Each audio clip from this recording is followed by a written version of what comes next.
উত্তরবঙ্গে মানে এমসের ইস্যু উঠল, রাজ্য সরকার আবেদন না করে থমকে আছে উত্তরবঙ্গে এমস তৈরির কাজ। এই মর্মে কেন্দ্রীয় সরকার রেডি, জমি দিলেই করে দিয়ে।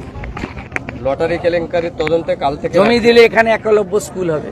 9টা স্কুল করতে চেয়েছে ভারত সরকারের আদিবাসী দপ্তর। লটারি কেলেঙ্কারির তদন্তে কাল থেকে রাজ্যে লাগাতার। হ্যাঁ, এই লটারি কেলেঙ্কারি হচ্ছে আপনার মার্টিন এবং এই যে ডিয়ার লটারি এবং মার্টিন লটারি, এটা নিয়ে গত 2-2.5 বছর ধরে লাগাতার আমি বলেছি এটা ভাইপো লটারি।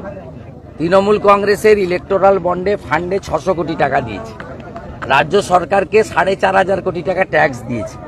এই লটারি লেগেছে অনুব্রত মণ্ডলের, তার মেয়ে সুকন্যা মণ্ডলের, নলহাটির টিএমসির এমএলএ রাজেন্দ্র সিংয়ের ভাই পাপ্পু সিংয়ের, আর আমাদের কলকাতার জোড়াসাঁকোর এমএলএ বিবেক গুপ্তা ওনার স্ত্রীর। এরকম অসংখ্য উদাহরণ রয়েছে। তৃণমূলের নেতা নেত্রীদের টিকিট লাগে, সাধারণ লোকের টিকিট লাগে না, এবং সোল্ড টিকিটে কোনো প্রাইজ হয় না, আনসোল্ড টিকিটে প্রাইজ লাগে। এইটা দক্ষিণ ভারতের ডিএমকে আর এখানকার টিএমসি এই দুজনের ব্যবসা।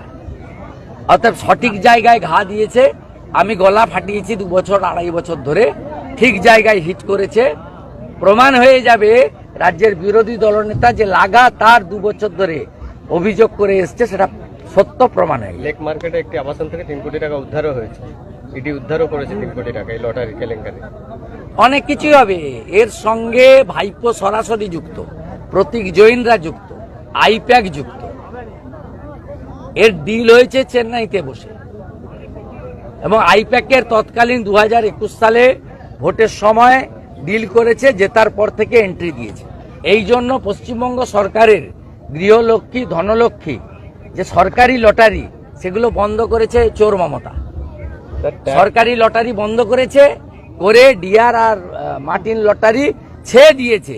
300 টাকা রোজগার করে জনমজুর, ভ্যান চালক, টোটোওয়ালা, 200 টাকা ডিয়ার লটারির দোকানে খালি হাতে বাড়ি আসে। অনেক বাড়িতে দুপুরে খাওয়ার হয় না,